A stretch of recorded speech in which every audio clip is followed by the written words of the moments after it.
G'day, it's Lev back in the shed. Welcome to part 2 of our Mac Park video. I hope you've seen the previous video where I've done the track walk and then I showed a couple of small ride video on the 890. It's a fantastic place over there, volunteer run, really grippy track. Everyone gets around each other and gets involved, things like that. It's a really good place to be. I've only done mainly RC 390 work over there. I've only done one 15-minute session on this bike, and that was purely to make sure that it didn't have any gremlins before I went to Phillip Island on it. So to spend a whole day over there was really good. I actually went from, so on the RC, I do about a minute 31, thereabouts.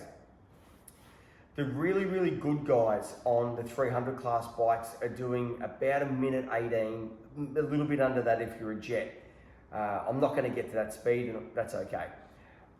The first session I did on the 890 Duke, I was doing 128.7.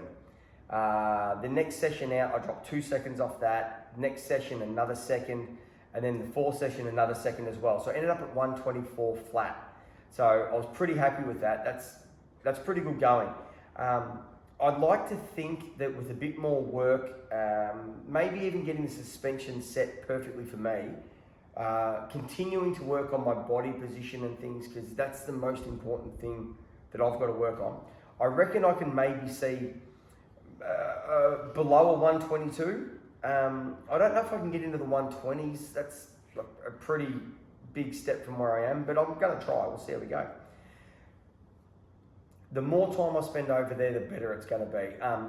My last 2 sessions, we ended up with rain across half the track. So as you know, that makes it a little bit sketchy at one half. And of course, it was at the back of the straight where it changes from that coarse asphalt into the hot mix. So it was a little bit sketchy. Had a couple of little moments, but anyway, it was all right in the end of the day. Through session 3 and 4, I was getting a lot more confident, and I was through turns 1 and 3, one's a left-hander, 3's a right-hander.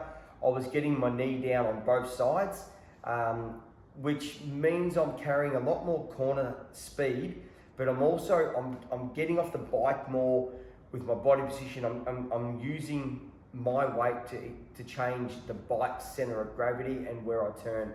So I was doing that a lot more comfortable. That 4th session where I did the 124 flat felt under control. I felt like I had a lot more room to give, but I was just having a great time. So I did the 1 lap at 124 flat, but I did 6 laps that were between 124.4 and 124.6. So 0.2 of a second across those 4 laps. I was pretty happy. That's pretty consistent stuff. So that was really good. Next month, I'm off to Broadford, the Broadford State Motorcycle Complex. So that's about, I don't know, maybe nearly 400 Ks away from where I am. I've got to pick up the RC 390 from the race centre in Melbourne. It's getting exhaust, airbox, intake, tune, suspension calibrated for me. So new fork internals, new rear shock, everything like that. It'll be on a bit of a diet. We're going to rip some stuff out that we don't need. Yes, we're getting rid of ABS as well. But that should be really good. I'm looking forward to picking that bike up and having a go. I thought I would speak really quickly about the gear I've got. Getting into track days can be pretty costly. A lot of guys rock up to a track day and they've bought a Panigale V4, they've got Dainese suits and the best boots and all that kind of stuff they can possibly get. And look, let's be honest, there's nothing wrong with that whatsoever, but you don't need that if you don't want to. I've been through all of that previously. I've had mega expensive bikes, etc. I sold my Fireblade SP. It was a 2014 pre-ABS model. I got off that bike so I could get the 890 Duke and I could get the RC 390 that's not here at the minute. But it was such a smarter decision for me to get off the 1000cc superbike to get onto the other 2 bikes. I'm actually faster at Phillip Island on the 890 Duke than what I was on the Fireblade. Now, obviously I've done more track days and getting better at it, but I'm not intimidated by the type of power this bike's got and the way that it generates it and things like that. So that's really important.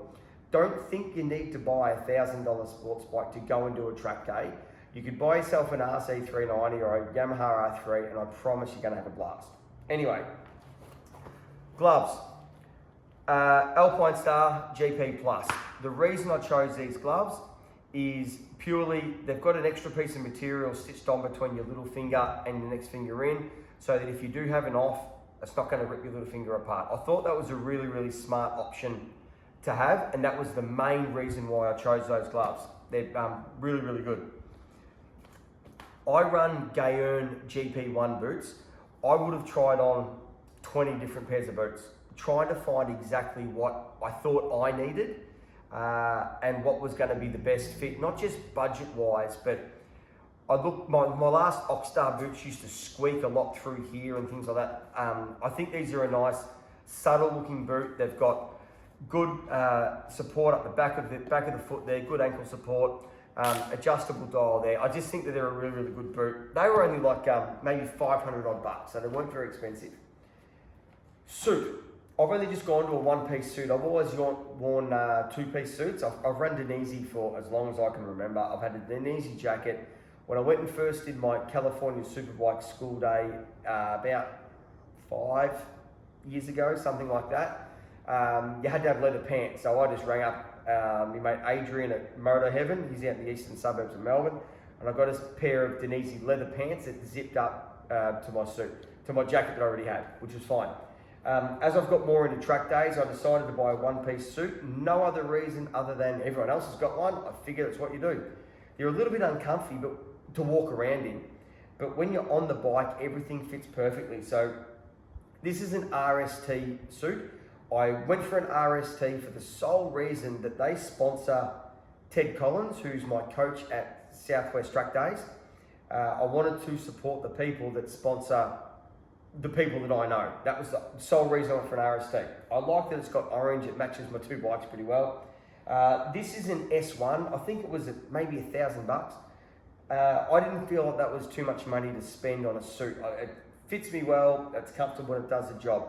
Yes, I could have spent $2,000, $3,000 or $4,000.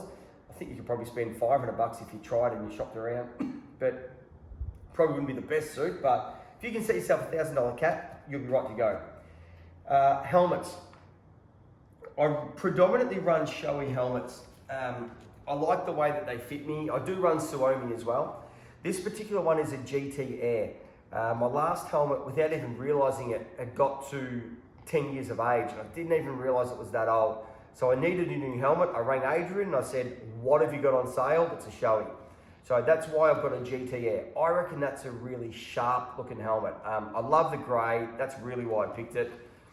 I'm not offended by or care for the fact that it's got the fluoro yellowy green colour. We know it's a shout out to Rossi. A lot of manufacturers do it. I couldn't care that it's there. I didn't choose it for that, but I'm not offended by it. I think it's a good helmet. Now, I bought this helmet as a 1 season old helmet. It was 50% off RRP. Now, as far as I'm concerned, the gravel trap isn't going to care that it was 50% off RRP in the event I end up in the gravel trap. So don't get sucked into dropping $1,000 on whatever the latest Shoei or Arai helmet is. Buy what you think is a good, affordable investment without buying a helmet that RRPs at $399. It's just not going to be the best helmet. Admittedly, everything that you're going to buy through a shop in Australia is going to be Australian standards. It's going to pass whatever it needs to and do what you need it to do. But if you can shop around and get yourself something that's 1 or 2 seasons old, you're saving yourself some pretty good money. So that's why I did that. So that's the gear I use. I hope you enjoyed that video of the track time that I did a little bit earlier. That was shot with an Insta360. I'm still learning how to edit it properly. It's a bit cumbersome and I'm not super tech savvy. But that's why the angles are a little bit distorted. But I think it gives you a pretty good look around at what it's like to do the track riding. You can see a bit of the angles and things that you get on. You would have noticed that when I was going down the back straight, that my head was going up and down a little bit. I couldn't stay tucked down. That's a strength and technique thing. That's the bike going over the couple of rises, and depending on when I grabbed the gear in relation to going over the rises, depending on how much it pushed me back on my arms and it made my head wobble up and down. So I'll work on that. Form and function will in turn bring a better lap time and a bit more confidence in the bike. So, but other than that, it was a really, really good day. So I hope you've enjoyed this. I thank you for hanging about and watching it. Thanks. I'm just a guy from regional Victoria at the bottom of Australia, and I'm having a field day learning the stuff I am. So thanks for sticking around and watching some of the videos. I really appreciate it. Next month, Broadford. So we'll enjoy that one. In the meantime, ride safe, everyone. Cheers.